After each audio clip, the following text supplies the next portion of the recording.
The conference room aboard the Kaldrith command ship buzzed with excitement. Commander Vex Thor stood before the holographic display, his 4 eyes gleaming with satisfaction. The planet rotating slowly in the blue light looked perfect. Green continents, blue oceans, white clouds, swirling in predictable patterns. It was beautiful, defenseless, and about to become property of the Kaldrith Empire. "Gentlemen," Vex Thor announced, his voice carrying the confidence of 20 successful campaigns. "I present to you the easiest conquest in our military history. Asnour military. Number 3. Asnour military. History."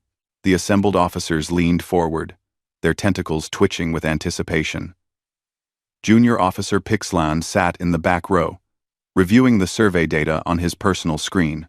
He was young, barely 3 cycles into his military service, but thorough in his duties.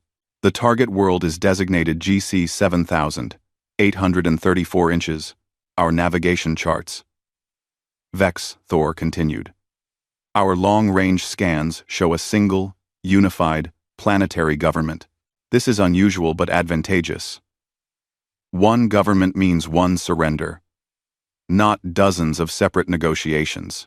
The tactical officer, a scarred veteran named Colrex, manipulated the hologram to show weapon signatures. Their technology level is primitive, Commander. They use chemical propellants for their weapons. Actual explosives and kinetic projectiles. No plasma weapons detected. No particle beams. Nothing that could threaten our shields. Laughter rippled through the room. Chemical weapons belonged in museums, not modern warfare. Their space presence is minimal, Colrex added. A few satellites. A small station orbiting their planet. Nothing armed. Nothing that could resist even a single frigate, much less our full battle group. Vex Thor expanded the display to show the Kaldrith fleet. 47 warships of various classes, from nimble corvettes to the massive dreadnought he currently commanded. It was overwhelming force for such a primitive target. But the Empire believed in certainty. No battle was worth losing because of inadequate preparation. The indigenous population numbers approximately 8 billion, Vex Thor said. They are divided into multiple nation-states, despite having a unified government structure. Our analysts believe this indicates poor social cohesion. They argue among themselves over trivial matters. Resources, territory, abstract concepts they call ideologies. The political officer, a thin Kaldrith named Vesitin, spoke up. His role was to ensure military actions served imperial interests. The population will be valuable for labor conscription. They are physically robust, capable of surviving in various environmental conditions. After proper conditioning, they will serve the Empire well. Kanakna. Pixlan frowned at his screen. Something in the cultural database seemed odd. He scrolled through behavioral notes compiled by the survey team. The inhabitants of GC 7,834 engaged in something called persistence hunting. They literally chased their prey until it collapsed from exhaustion. What kind of predator did that? Most hunters used speed, strength, or venom. Chasing something for hours seemed inefficient. Another note caught his attention. The species demonstrated spite as a motivational factor. They would sometimes act against their own immediate interests to prove a point or punish perceived wrongdoing. That seemed irrational. Pixlan made a mental note to ask about it later, then dismissed it. Probably just translation errors. The survey team had only observed from orbit. Our strategy is simple, Vex Thor explained, pulling up tactical maps. We enter their system, establish orbital superiority, and broadcast surrender terms. Given their technological limitations, they will recognize the futility of resistance. If they are foolish enough to fight, we disable their industrial capacity with surgical strikes. Minimal casualties on both sides.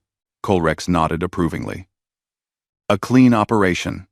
We should have the planet secured within 5 standard days. 3 days, Vex Thor corrected. The Empire wants this concluded quickly. There are 3 other worlds in our expansion queue.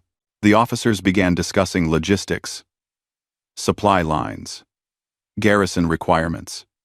How many troops would be needed to maintain order during the transition period? It was all very routine. They had done this before on other worlds. The Kaldrith Empire was not the largest or most powerful in the galaxy, but it was efficient and methodical in its expansion. Pixlon continued reviewing the cultural data. The inhabitants of GC 7834 had an unusual history. They fought among themselves constantly, yet somehow achieved technological advancement despite the chaos. Their planet was classified as a high-gravity world with dangerous weather patterns. They had survived multiple extinction-level events. The survey notes described them as remarkably adaptable and unusually persistent. There was that word again, persistent. It kept appearing in the behavioral analysis. Are there any questions? Vex Thor asked. Scanning the room, Pixlon almost raised his hand, then hesitated. He was the most junior officer present. Questioning the commander's briefing would be presumptuous. The survey team had spent months analyzing GC 7834. They knew what they were doing. His concerns about translation, errors, and behavioral oddities were probably nothing. He lowered his hand and remained silent. Excellent, Vex Thor said. We depart in 6 hours. All ships will jump together and arrive in formation. I want an impressive display. Sometimes the sight of overwhelming force is enough to secure immediate surrender. The officers filed out, already discussing which ships would get the honor of the first orbital positions. Pixlon gathered his datapad and followed, his unease growing despite the confident mood around him. 6 hours later, the Kaldrith battle group activated their jump drives.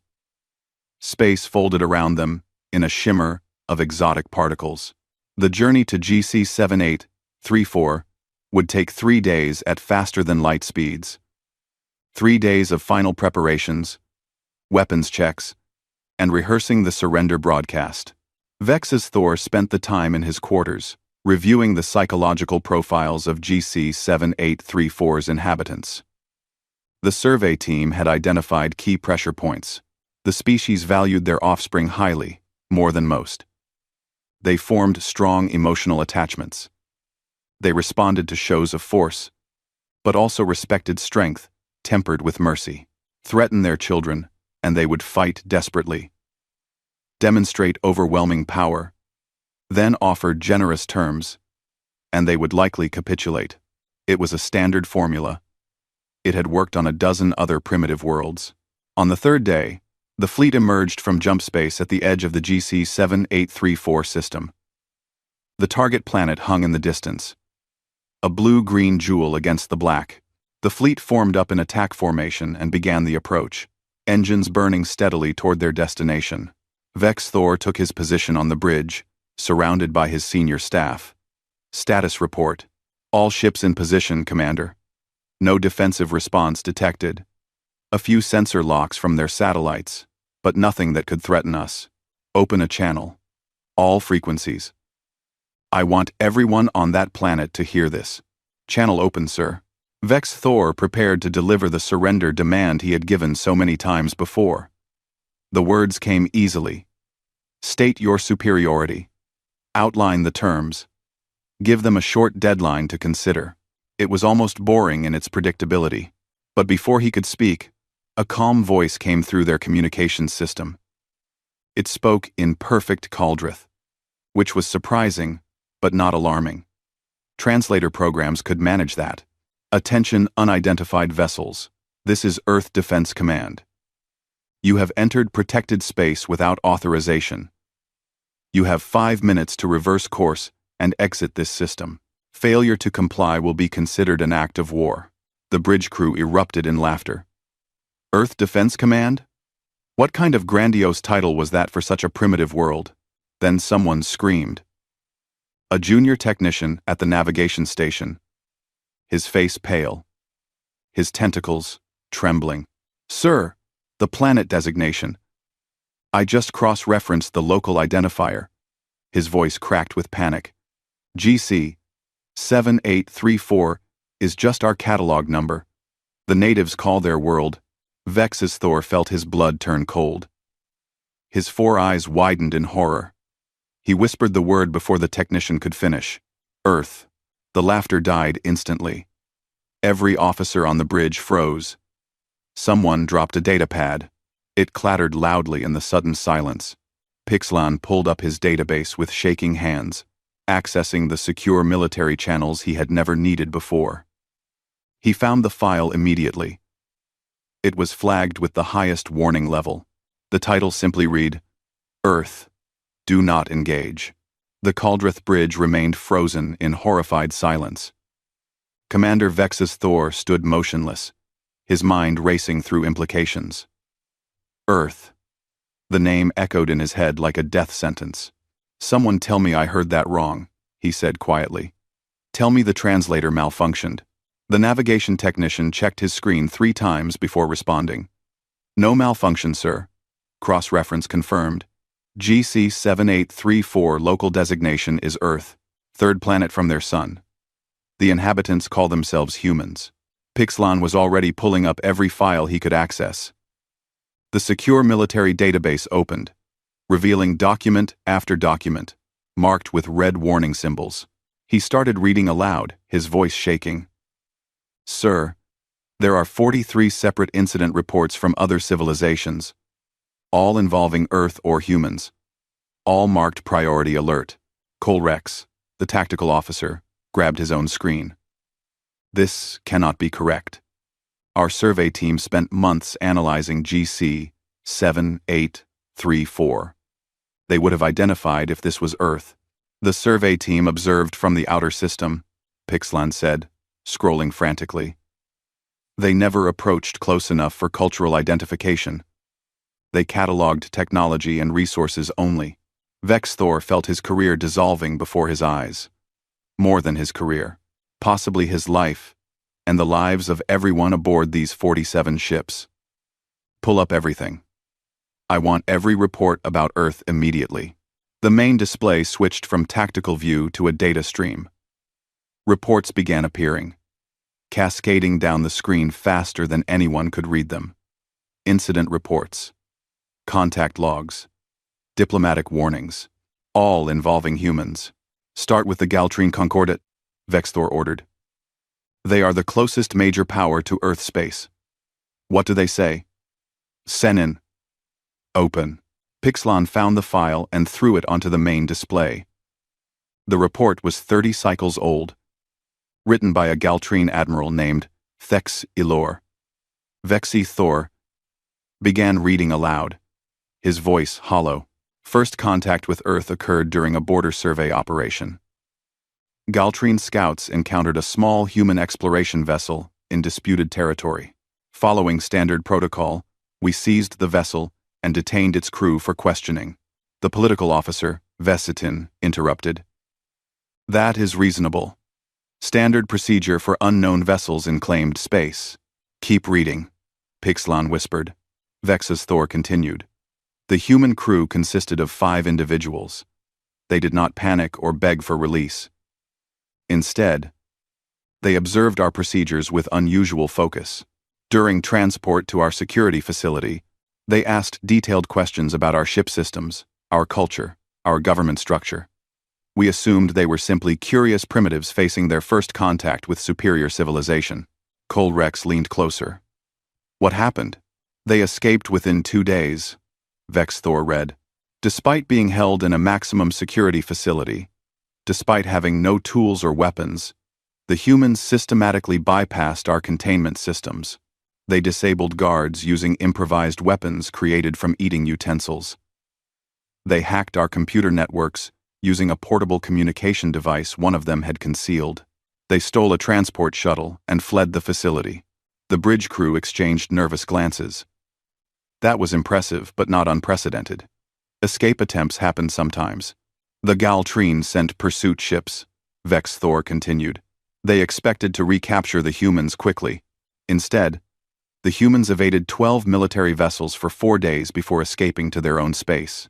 The pursuit commander reported that the humans seemed to learn their tactics in real time, adapting their evasion patterns after each encounter. Vesitin shifted uncomfortably. That suggests advanced tactical training. It gets worse, Pixlon said. Keep reading. Vexthor scrolled down. 3 weeks later, a human diplomatic vessel arrived at the Galtrine border. They requested peaceful negotiations. The Galtrine High Command agreed, believing they could dictate terms to the primitive species. The humans arrived with a delegation of 5 ambassadors. The commander's voice became quieter. During negotiations, the human chief diplomat made a presentation. She displayed real-time surveillance imagery of 17 secret Galtrine military installations. Locations that were classified at the highest security levels. Bases hidden in remote systems. Weapons research facilities that officially did not exist. The humans had found them all. Silence fell across the bridge. The human diplomat explained, calmly and politely, that Earth had no desire for conflict. She suggested that peaceful coexistence would benefit both civilizations. She implied, without making direct threats, that continued hostilities would be unwise. The Galtrine High Command reviewed the intelligence breach and discovered that humans had somehow infiltrated their secure networks without leaving any trace. Colrex made a choking sound. They hacked the Galtrine Concordat?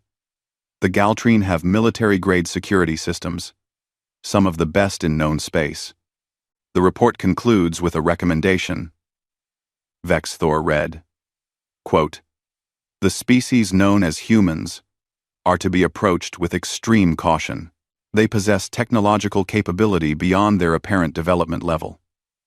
More critically, they demonstrate adaptability, creativity, and determination that exceeds any species in our database. They are not to be threatened, provoked, or underestimated. Diplomatic contact only." End quote. Pixlon pulled up another file. "Sir, there are similar reports from 6 other civilizations. The Zorthek Hierarchy, the Mendar Trade Alliance, the Quintel Federation.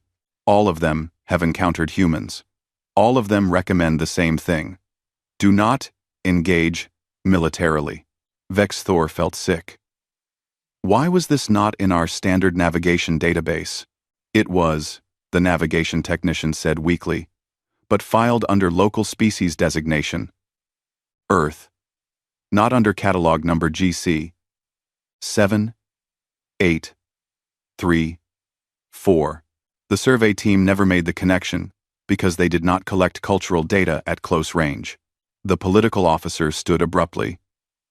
This is clearly exaggerated intelligence. Propaganda. Designed to protect a primitive world. 6 civilizations would not defer to pre-FTL primitives unless there was some conspiracy involved.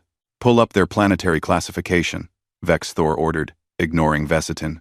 Pixlan found the file. His face went pale. "Sir, Earth is classified as a Category 4 death world." "Explain," Colrex demanded. "Gravity is 1.2 standard. Atmospheric pressure at sea level would be uncomfortable for most species. Oxygen content is 21%, which is toxic to several species over extended periods. The planet's surface is 71% covered in dihydrogen monoxide. Water," Vexthor translated. "They live on a water world. Temperature ranges are extreme," Pixlon continued. "From -40 degrees to +50 degrees in habitable zones. Weather patterns include violent electrical storms, rotating wind columns capable of destroying structures, and frozen water precipitation that can bury entire settlements." Colrex checked his own database. "Their native biology evolved to survive these conditions? Humans are persistence predators," Pixlon read. "They have exceptional endurance relative to their muscle mass. They regulate body temperature through liquid secretion. They possess an emergency response system called adrenaline that temporarily increases strength, speed, and pain tolerance. They heal rapidly from injuries that would be fatal to many species. The bridge crew stared at the display. Everything they had assumed about the target world was wrong. Not just wrong. Dangerously wrong. "Commander," Kolrex said carefully, "I recommend immediate withdrawal. We entered this system under false assumptions. We should retreat and report our error to Imperial Command." Vex Thor wanted to agree. Every instinct screamed at him to turn the fleet around and jump away as fast as possible. But Vesitin, the political officer, stepped forward. "Absolutely not," Vesitin declared. "The Empire has committed 47 warships to this operation.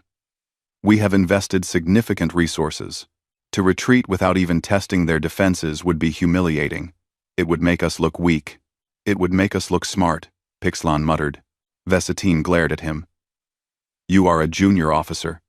Speak when addressed." He turned to Vex Thor. "Commander, I am invoking my political authority. The Empire's honor requires that we make at least a show of force. Fire warning shots at their satellite network. Demonstrate our superiority. Then we can negotiate from a position of strength." Vex Thor hesitated. Every military instinct told him this was wrong. But political officers had authority to override tactical decisions. It was the Empire's way of ensuring military actions served political goals.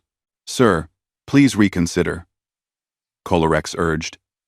"These reports suggest—" "Well, I have made my decision," Vesitin interrupted. "Commander Vex Thor, you will order a limited strike on the satellite network. Show these humans what our weapons can do." Vex Thor closed his 4 eyes. He thought about his family back home, his offspring, who admired their father, the military hero.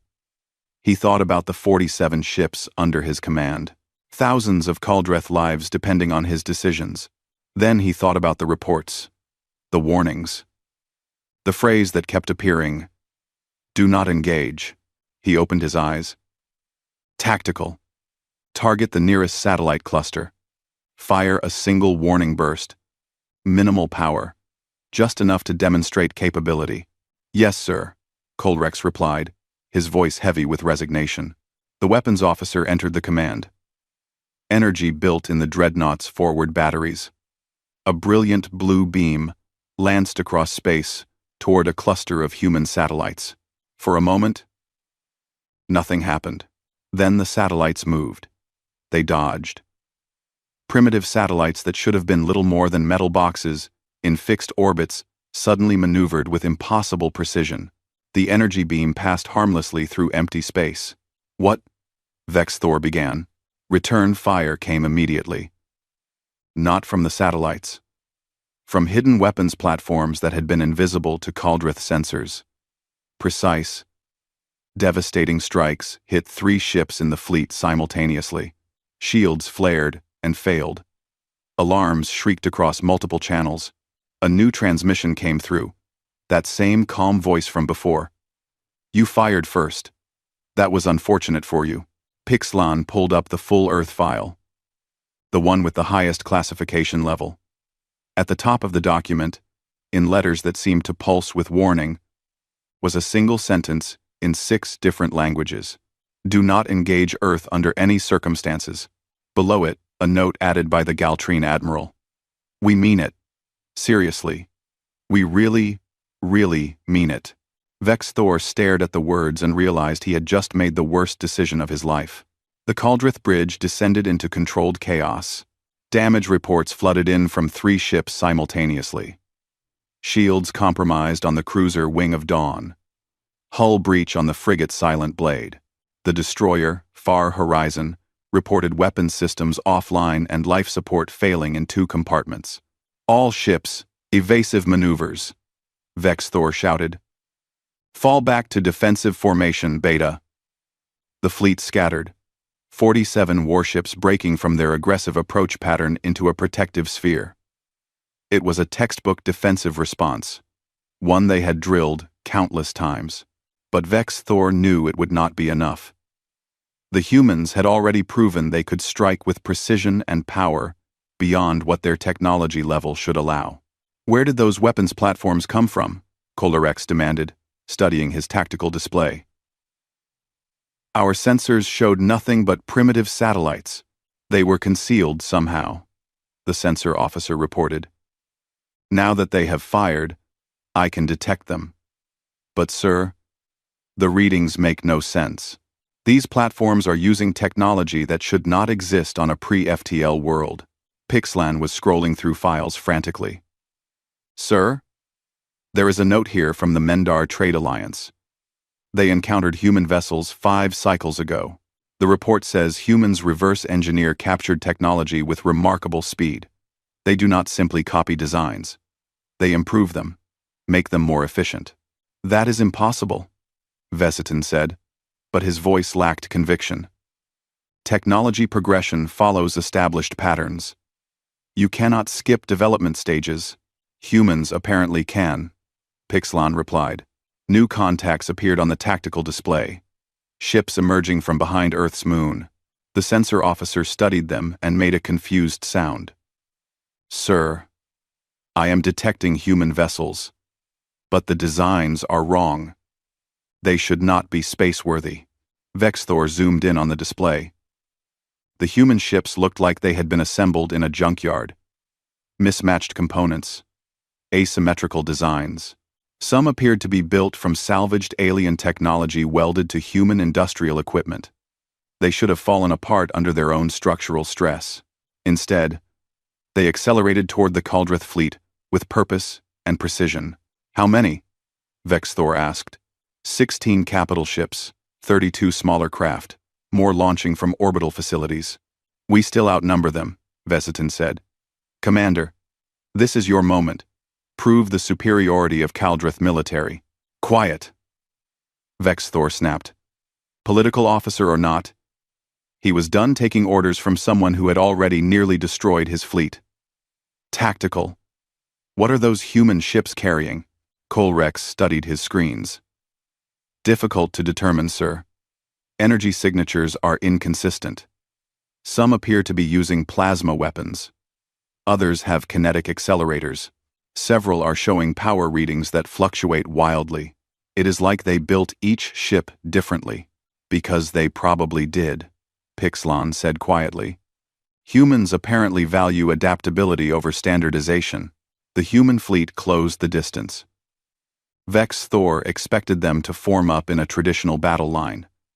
Instead, they scattered into what looked like a random pattern. No organization. No clear formation. It was chaos. They do not know how to fight in space, Vesitin said hopefully. This is their first real engagement. We can use their inexperience against them. The political officer was wrong. Vexthor realized it the moment the first human ship attacked. It did not target the Kaldrith fleet's weapons or engines. It aimed for the Dreadnought's communications array with a precise missile strike. The array exploded, cutting Vexthor off from half his fleet. They are targeting command and control, Colrex said. Isolating our ships from each other. Other human vessels followed the same pattern. Strike the communications. Disable the sensors. Break the fleet's cohesion. It was not the tactic of inexperienced fighters. It was the strategy of someone who understood exactly how to cripple a superior force. All ships, local command protocols, Vexthor ordered through the backup systems. Captains have discretion to engage independently, but giving his ships independence played into the human strategy. Without coordinated fire, the Kaldrith vessels became isolated targets. The human ships moved between them like predators, separating prey from the herd. A human corvette engaged the Kaldrith cruiser, Eternal Flame. The cruiser had superior shields and weapons. It should have destroyed the smaller human ship easily, but the human captain did something no Kaldrith officer would consider. The corvette launched all its missiles at once, not at the cruiser, but at the space between them. The missiles detonated, creating a massive debris field. The cruiser's sensors were blinded. In the confusion, the human corvette circled around and hit the cruiser's engines from behind. Not to destroy them, but to disable them. The eternal flame drifted helplessly, unable to maneuver or retreat. "They are learning our tactics," Kolrex said with growing horror. "Watch. Every attack pattern we use, they counter within minutes." Thor saw it too. A Kaldrith destroyer tried a flanking maneuver. The first attempt nearly worked. The second time, the humans anticipated it and had ships waiting. By the third attempt, it was completely ineffective. "How are they adapting so fast?" Vesetin demanded. Pixlan found another file. "Sir, humans have something called pattern recognition. Their brains are optimized for identifying trends and predicting behavior. In their natural environment, they used this to track prey over long distances. Now they are using it against us." A new alarm blared. One of the human destroyers had broken through the defensive perimeter and was on a collision course with the dreadnought. Thor watched in disbelief as the human ship accelerated directly toward his bridge. "Destroy it," he ordered. The dreadnought's point defense systems opened fire. The human destroyer's shields failed almost immediately. The hull took damage. Atmosphere vented into space. Any rational captain would have turned away. The human captain did not turn away. The destroyer kept coming. At the last moment, Thor saw small craft launching from the doomed ship. Escape pods. The humans were evacuating their crew. Then the destroyer hit. Not quite on the bridge, but close. The impact sent shockwaves through the dreadnought's entire structure. Systems failed across 3 decks. The ship's artificial gravity fluctuated, sending crew members tumbling. "Damage report," Thor shouted, pulling himself back into his command chair. "Hull breach on decks 7 through 9. Weapons System 2 is offline. Shields are at 40% capacity." The damage control officer's voice shook. "Sir, they used their own ship as a weapon. They sacrificed it deliberately. After saving their crew," Pixlan added. "They protected their people, then used the ship as a projectile." "That is insane." "That is effective," Kolrex corrected. "We have lost 1 destroyer completely. 4 ships are heavily damaged. The far horizon is requesting permission to withdraw. Life support is failing." Thor made a quick decision. "Grant it. Any ship with critical damage may retreat to minimum safe distance." 5 ships immediately broke formation and fled toward the system's edge. Thor did not blame them. He wanted to flee too. A new transmission came through. The same human voice from before, but this time visual included.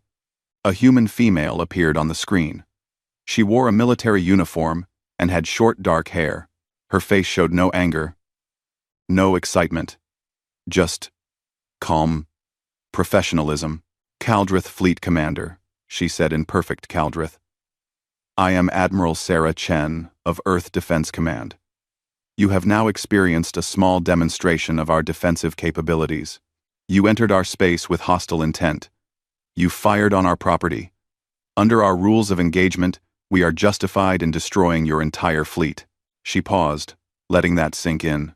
"However, Earth does not seek unnecessary bloodshed. You made a mistake. A serious mistake, but one based on incorrect intelligence. I am offering you 2 options. First option: surrender your vessels immediately. Your crews will be treated according to established rules of war. You will be held temporarily, then return to your territory with a message for your empire. Second option: continue this engagement.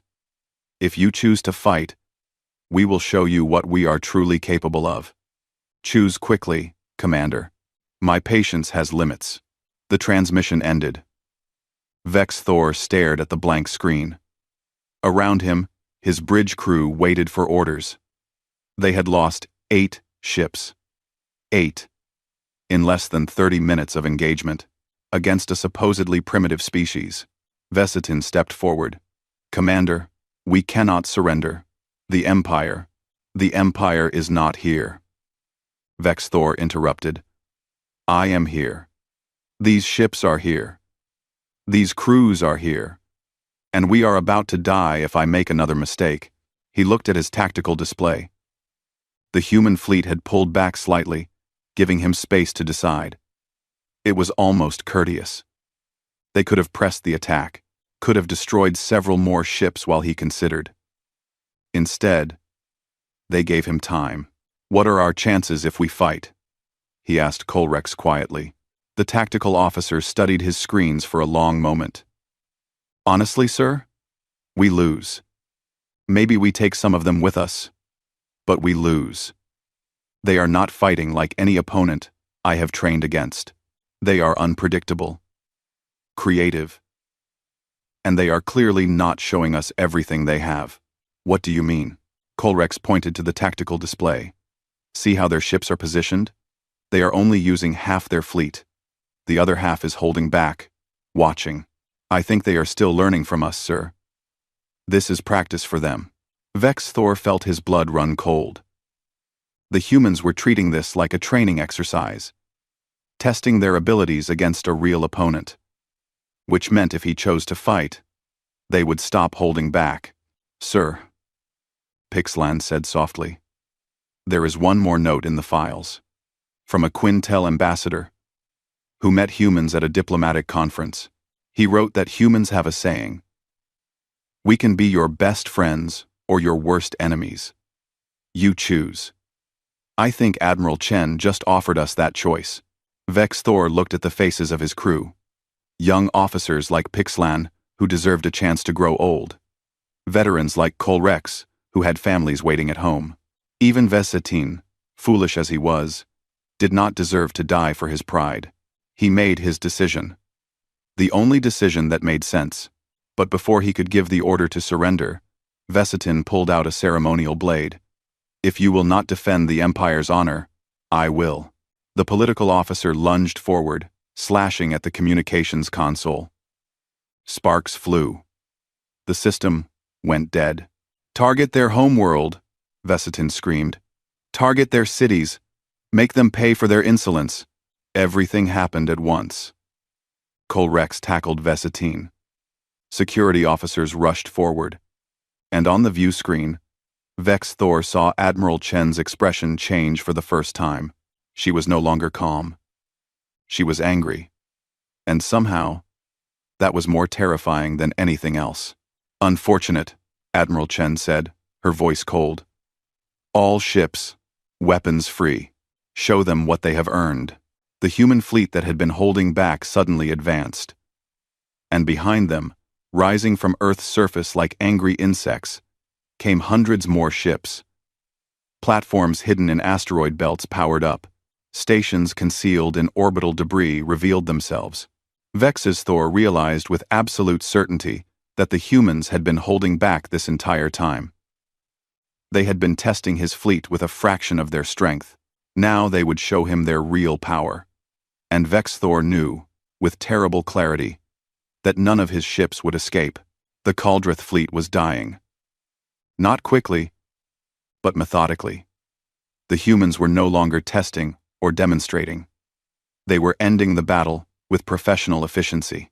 Commander Vex Thor watched 3 more of his ships take critical damage in the span of 2 minutes. The destroyer Morning Light lost all power and went dark. The frigate Silent Wind suffered a reactor breach and had to be abandoned.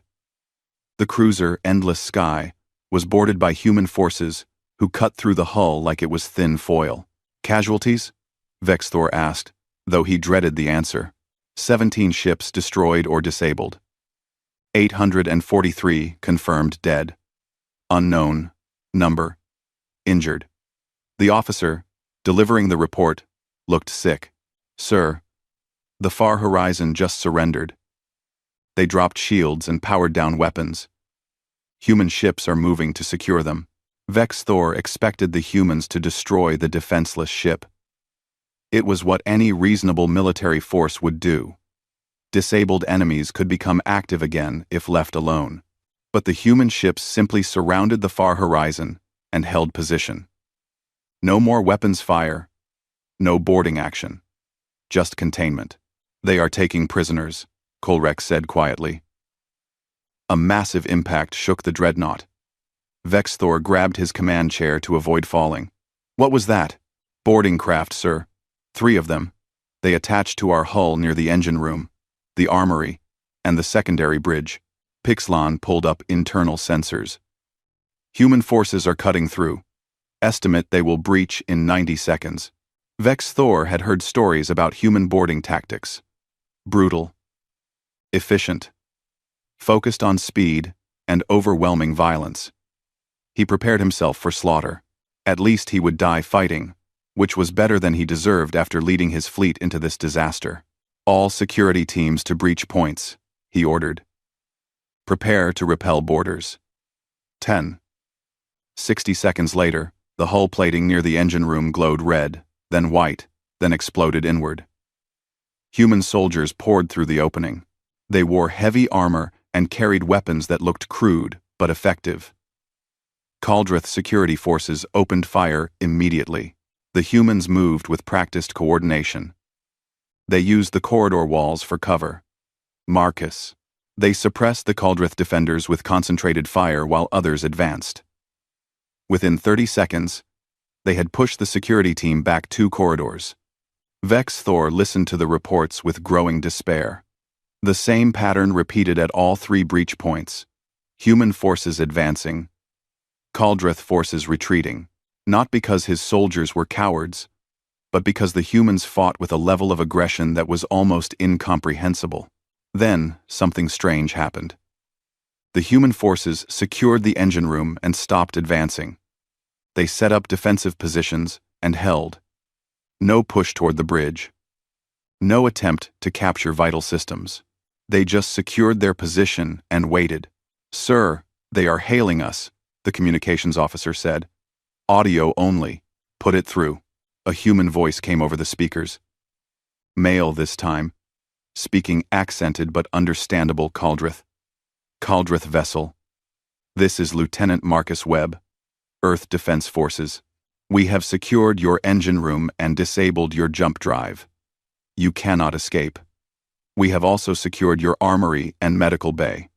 You have injured crew members who need treatment. We are willing to provide medical assistance.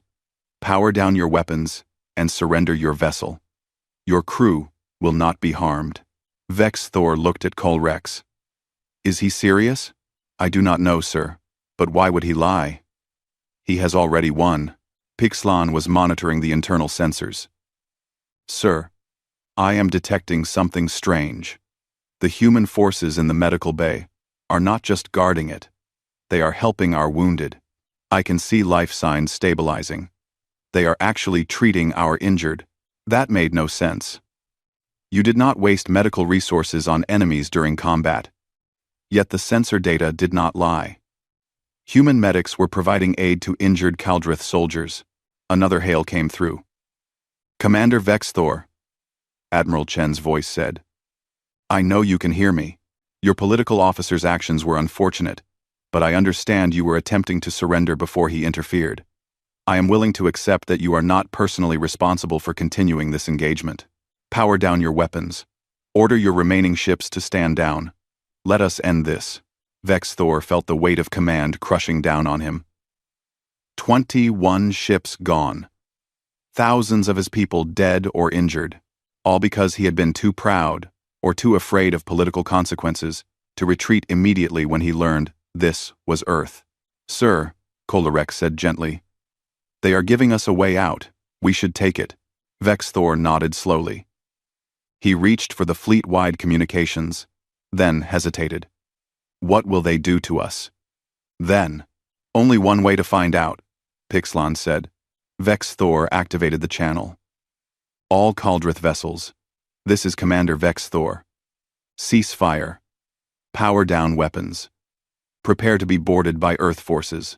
Any captain who wishes to continue fighting may do so at their own discretion. But I am ordering the fleet to surrender." Silence followed. Then, one by one, his remaining ships acknowledged the order. 26 vessels still operational, all of them battered and damaged. They lowered shields, powered down weapons, waited for whatever came next. Human ships moved in cautiously. Boarding craft approached each Kaldrith vessel, but the humans did not storm through like conquerors. They entered methodically. Weapons ready, but not firing. They secured bridges and engineering sections. They gathered Kaldrith crew members into designated areas, but they did not shoot anyone who cooperated. They did not execute prisoners. They followed procedures that seemed designed to minimize harm. On the dreadnought, the bridge doors opened. Human soldiers entered with weapons raised. Vex Thor stood with his arms spread, showing he was unarmed. Around him, his bridge crew did the same. A human woman entered behind the soldiers. She was tall by human standards, wearing an officer's uniform. Dark hair pulled back. Brown eyes that assessed the bridge quickly and efficiently. Admiral Sarah Chen, Vex Thor realized. She had come personally. Commander Vex Thor, she said, pronouncing his name carefully. I am Admiral Chen. We met briefly over communications. I remember, Vex Thor replied. You promised to show us what you were truly capable of. I did, and now you understand. She looked around the bridge. Is anyone injured here? No. We surrendered before your forces reached the command level. Good. Chen gestured to one of her soldiers, who brought forward a medical scanner. We will need to check anyway. Some injuries are not visible. Vex Thor watched in confusion as human medics scanned each member of his bridge crew. They identified 2 officers with internal injuries from earlier impacts. The medics treated them on the spot, using equipment that was portable but surprisingly sophisticated. I do not understand, Vex Thor said. Why are you helping us? We invaded your world. Chen looked at him with an expression he could not quite read. Please do. You made a terrible mistake today. You attacked Earth based on incomplete intelligence. You assumed we were weak because we appeared primitive. But the mistake itself is not unusual. Many species have made similar assumptions about others throughout history. What matters now is what happens next. She gestured to the view screen, which showed Earth hanging peacefully in the distance. My world has a long, bloody history. We fought among ourselves for thousands of years. We killed each other over resources, territory, ideas, religion. We were very good at violence. The best, perhaps. But eventually, we learned something important. What did you learn? Pixlan asked. That cycles of revenge accomplish nothing. If we kill all of you today, what does that solve? Your empire sends a bigger fleet to avenge you. We destroy that fleet. They send another. Eventually, both our civilizations are exhausted or destroyed. Everyone loses. Chen walked to the view screen and looked out at the stars. We learned that the way to end conflicts is not through total destruction of your enemies. It is through demonstrating strength, yes, but also offering dignity and a path forward. You attacked us. We stopped you. Now we want you to go home, tell your people what happened, and make sure it never happens again. Cole Rex spoke up. You are just going to let us go? Eventually. First, there are procedures. We need to document everything that happened here. We need to treat your wounded and repair your ships enough that they can travel safely. We need to establish communication protocols with your empire. All of that takes time. She turned back to Vex Thor. But yes, Commander, you will go home. Your crews will go home.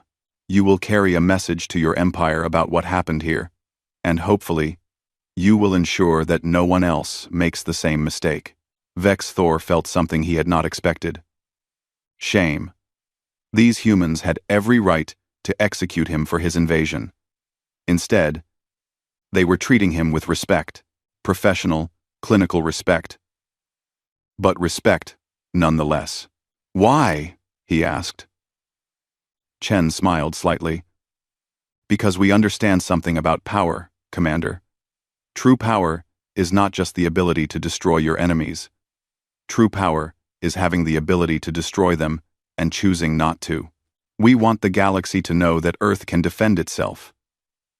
But we also want the galaxy to know That we prefer peace to war. Cooperation to conquest. She gestured to her soldiers, who lowered their weapons. You are now prisoners of war under Earth's protocols. That means you have rights. Food, water, medical care, humane treatment. We will respect your dignity as sentient beings, even though you came here to conquer us. Do you understand? Vex Thor nodded slowly. I understand. And Admiral Chen? I am sorry. Not just for the invasion, but for not listening to the warnings. We knew about Earth. We just did not believe the reports. Now you do, Chen said simply. Now you will make others believe too. That is the message I want you to carry home. Over the next 3 weeks, Vex Thor watched the humans work. They treated Kaldrith wounded with the same care they gave their own injured. They repaired Kaldrith ships, not perfectly, but enough to make them jump capable. They provided food that was compatible with Kaldrith biology. They even allowed limited communication with home so families could know their soldiers were alive. Vex Thor spent time talking with Admiral Chen. She explained human history, their wars, their mistakes, and their slow progress toward peace among themselves. She showed him records of human conflicts, not hiding their violent past but explaining how they grew beyond it. We are not perfect, she told him one day. We still argue. We still disagree. Sometimes, we still fight each other. But we learned to fight with words and votes instead of weapons. Most of the time, anyway. What changed? Vex Thor asked. We realized we were all on the same small planet. We had to find a way to coexist or destroy ourselves. We chose coexistence. Now, we are trying to extend that philosophy to the galaxy. Pixlan, who was present for many of these conversations, asked the question that haunted them all. What happens when you meet species that do not want peace? Species that only respect violence? Chen's expression hardened. Then we show them we are very, very good at violence. But we make sure they understand that violence is our last choice, not our first. There is a difference between being peaceful and being harmless. Earth is peaceful. We are not harmless. The young officer absorbed this. We will tell the Empire. We will make sure everyone knows. That is all I ask, Chen said. 3 weeks after the battle, the Kaldrith fleet prepared to depart. 26 ships instead of 47. Crews reduced by casualties and wounded who needed extended medical care. But alive. Returning home, Vex Thor stood on his repaired bridge one final time before departure. Admiral Chen appeared on his view screen for a final conversation. Safe travels, Commander, she said. I hope we meet again under better circumstances. As do I, Admiral. I will deliver your message. I know you will. And Commander? You are not a bad officer. You made a mistake. Learn from it. Your people will need leaders who understand what happened here. The communication ended. The Kaldrith fleet activated their jump drives and folded space around them. Vex Thor watched Earth disappear from his view screen and wondered if he would ever truly understand the strange species that lived there. They could have destroyed his fleet, could have killed him and all his crew. Instead, they showed mercy, not weakness. Mercy. That, Vexus Thor realized, was the most frightening thing of all. The Kaldrith fleet emerged from jump space at the border of Imperial territory. Battered, diminished, but intact. Commander Vex Thor sat in his command chair and prepared for the most difficult part of his mission. Not the battle, not the surrender, but the explanation. The border station immediately hailed them. This is Imperial Station 7. Identify yourselves. This is Commander Vex Thor, returning from the GC-7834 operation. He replied. His voice sounded tired even to his own ears. A long pause followed. Commander, we show only 26 vessels. You departed with 47. What happened? That is a long story. I need to speak with Imperial Command immediately. Understood. You are cleared for approach. Medical ships are launching to assist. The fleet limped toward the station. Vex Thor watched the medical vessels approach and felt a strange mixture of relief and shame. Relief that his surviving crew would receive proper care. Shame that he had led so many to their deaths. Pixlan approached quietly. The young officer had changed during their time as prisoners. He seemed older now, more thoughtful. "Sir, what will you tell them?" "The truth," Vex Thor replied. "All of it. Even the parts that make us look foolish. They might punish you, remove you from command. They probably will. But that does not change what I must do." 2 days later, Vex Thor stood before the Imperial High Council. The chamber was vast and cold, filled with the most powerful individuals in Kaldrith civilization. Military leaders, political figures, economic ministers. All of them staring at the commander who had lost 21 ships. "Commander Vex Thor," the High Chancellor began, "you will explain what occurred at GC 7834. Vexy Thor straightened his posture. "Honored Council, we attempted to invade Earth." Confused murmurs rippled through the chamber. Several council members checked their data pads, looking up the name. "Earth is not in our invasion database," one minister said. "No, honored minister. Earth is in our warning database. Under local designation, not catalog number. Our survey team failed to make the connection. I failed to verify before we entered the system." He proceeded to tell them everything. The confident approach, the moment of realization, the battle, the surrender, his time as a prisoner, the humans' treatment of captured Kaldrith forces. When he finished, silence filled the chamber. The council members looked at each other uncertainly. "You are telling us," the High Chancellor said slowly, "that a pre-FTL civilization defeated our battle group?" "Not pre-FTL, honored Chancellor. That was our mistake. Earth has faster-than-light capability. They have been in contact with multiple civilizations. They simply have not engaged in widespread exploration or expansion. They have been observing, learning, and preparing." A military advisor spoke up. "Your report mentions that Earth treated prisoners according to rules of war, that they provided medical care and returned your forces. Why would they do this?" Vex Thor chose his words carefully. "The humans explained their philosophy. They believe that cycles of revenge are counterproductive. They demonstrated their military capability, then offered us dignity and a path forward. They want the galaxy to know they can defend themselves, but they prefer peace to conquest." "That sounds like weakness," the political minister said. "It is not weakness, honored minister," Pixlan interrupted, then quickly added, "Forgive my interruption. But I was there. I saw what humans are capable of. They were holding back during most of the battle, testing us. When they decided to end the engagement, they did so with overwhelming force. They could have destroyed us completely. Choosing not to was not weakness. It was strategy." Kolrex stepped forward. "If I may add to Officer Pixlan's statement, I reviewed all combat data from the engagement. The humans adapted to our tactics in real time. They displayed creativity and aggression beyond any opponent I have encountered in 20 cycles of military service. More importantly, they showed us only a fraction of their defensive capabilities.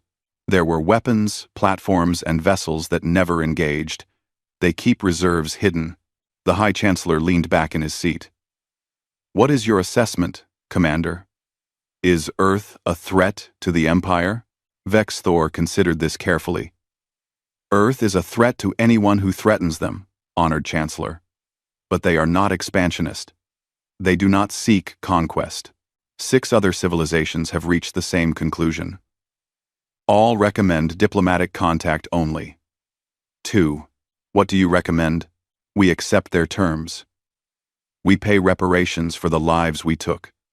We add Earth to our highest priority navigation warnings, properly cross-referenced this time, and we never, ever attempt military action against them again." "That sounds like surrender," a general said.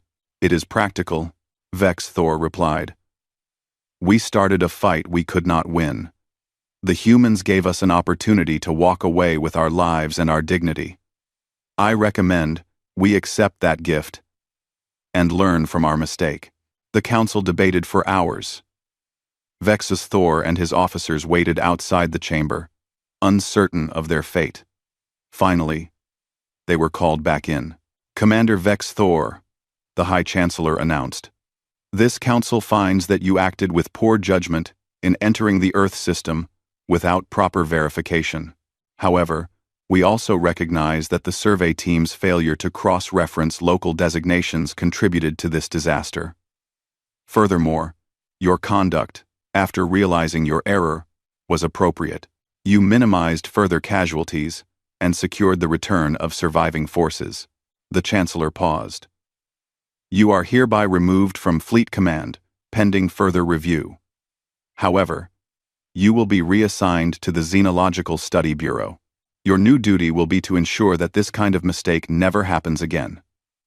You will create proper protocols for surveying potentially dangerous civilizations. It was not a glorious assignment, but it was fair.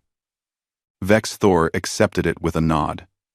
Thank you, honored Chancellor. Officer Pixlan, the Chancellor continued. You demonstrated initiative and intelligence during this operation. You are promoted to full officer status and assigned to work with Commander Vex Thor. Together, you will make our empire safer. Pixlan looked stunned. I am honored, Chancellor. As for Earth, the Chancellor said, this council votes to accept their terms. We will pay the requested reparations. We will establish diplomatic contact through proper channels, and we will update all navigation databases with appropriate warnings. The political minister who had advocated for the invasion stood reluctantly. I will draft the official communication to Earth. Is there anything specific they requested? Yes, honored minister, Vex Thor said. Admiral Chen asked that we share what we learned with other species. She wants the galaxy to understand what happened here. That will damage our reputation, the minister protested. Our reputation is already damaged, the High Chancellor said. Better to be known as species who learned from their mistakes than species who hide their failures. Prepare the communication. Make it honest. The meeting concluded. Vex Thor and his officers were dismissed. As they walked through the halls of the Imperial complex, Pixlan spoke quietly. Do you think we did the right thing, sir? We made the best of a bad situation, Vex Thor replied. Now we try to prevent others from making the same mistake. Over the next 6 months, Vex Thor worked to create comprehensive protocols for first contact scenarios.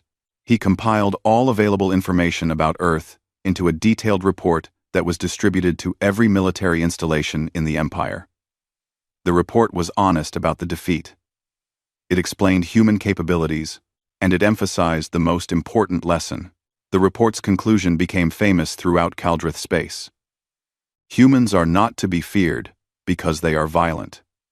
Many species are violent. Humans are to be respected because they are capable of both extreme violence and extreme restraint, and they choose restraint when possible. This combination of capability and judgment makes them more dangerous than any purely aggressive species. They cannot be intimidated because they do not fear death. They cannot be provoked because they control their emotions.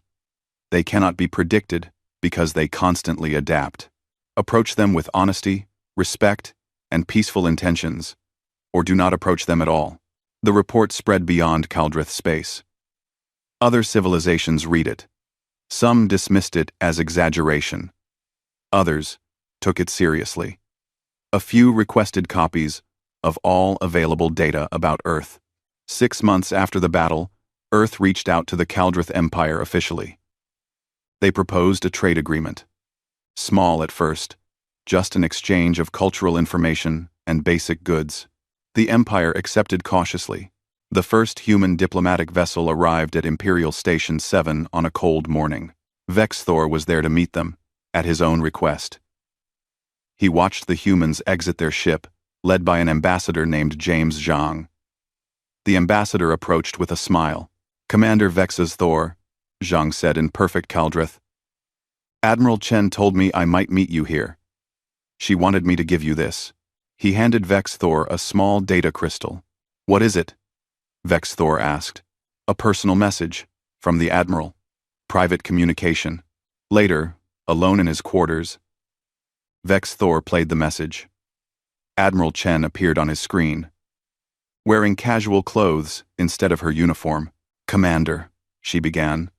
I wanted to reach out personally because I respect what you did. You made a terrible mistake, but you owned it. You protected your crew when you could have let pride destroy them all. You learned from the experience and used it to help others. That takes courage. She paused. I have been in combat many times. I have made mistakes that cost lives. I understand the weight of command and the burden of failure. You carry that burden with honor. For what it is worth, I think the galaxy needs more leaders like you. People who can admit when they are wrong and work to do better. Earth looks forward to peaceful relations with the Caldrith Empire. Perhaps someday, we will work together on something important. Until then, take care of yourself, and thank you for listening when it mattered most. The message ended. Vex Thor sat in silence, processing the Admiral's words. He had expected judgment or condescension. Instead, she offered respect and understanding. It was, he realized, very human. 1 year after the battle, Earth hosted its first galactic trade conference. 53 civilizations attended, including the Caldrith Empire. Vex Thor was part of the delegation, now recognized as an expert on human relations. The conference was held on Earth itself, in a city called Geneva. Vex Thor stepped off the transport and immediately felt the planet's heavy gravity. The atmosphere was thick and humid, but the humans had prepared environmental suits for species who needed them. The conference went well. Trade agreements were signed. Cultural exchanges were established. Humans proved to be shrewd negotiators but fair. They wanted partnerships, not domination. On the final night, there was a reception. Vex Thor found himself standing near a window, looking out at the human city. Lights stretched to the horizon, millions of humans going about their lives, unaware that their planet had nearly been invaded a year ago. Beautiful, is it not? A voice said beside him. Vex Thor turned to find Admiral Chen. She was in her dress uniform, holding a small cup of dark liquid. It is, he agreed. Your world is remarkable. Coffee? She offered, gesturing to her cup. I do not think my biology can process it safely. Probably wise. It is an acquired taste anyway. She looked out the window. I wanted to thank you properly, Commander. For coming here. For representing your empire. I know it could not have been easy. It was necessary. Vex Thor said. My empire needed to see that you meant what you said. That you truly wanted peace. We do. But we are also ready if peace fails. She smiled slightly. I think you understand that balance now. I do. May I ask you something, Admiral? Of course. Why did you come to the reception tonight? You have many important guests to attend to. Chen looked at him seriously. Because, a year ago, you and I stood on opposite sides of a battle. You could have let pride destroy your fleet. I could have let anger destroy your crews. We both chose differently. That matters. That is worth acknowledging. She raised her cup. To difficult choices, Vex Thor raised his own glass of water. To learning from mistakes, they stood together in comfortable silence, two warriors who understood each other. Around them, diplomats from dozens of worlds mingled and talked. The galaxy was learning about Earth. Some species were still wary, some were curious. But all of them had updated their databases. Next to Earth's coordinates in every navigation system in civilized space, there was now a simple warning. The exact wording varied by species, but the message was universal. In Caldrith databases, it read, Earth, human homeworld. Diplomatic contact welcome. Military action strictly prohibited. Serious consequences for violations. We mean it. We really, really mean it. Below that, in smaller text, was a note added by Vex Thor himself. Approach with honesty and respect. They will respond in kind. Approach with hostility, and you will learn why 53 civilizations call them friends instead of enemies. Choose wisely. The warning had been accessed 400,000 times in the past year. So far, no one else had been foolish enough to test it. Vex Thor hoped it would stay that way. The galaxy did not need more wars. It needed more species willing to choose peace when they had the power to choose otherwise. Earth had taught him that lesson the hard way.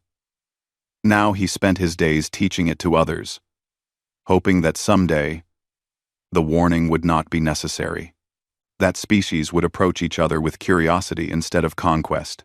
It would take time, maybe generations. But looking at Admiral Chen, at the peaceful city beyond the window, at the diplomats from dozens of worlds working together, Vex Thor allowed himself to hope. The galaxy was changing. Earth was part of that change.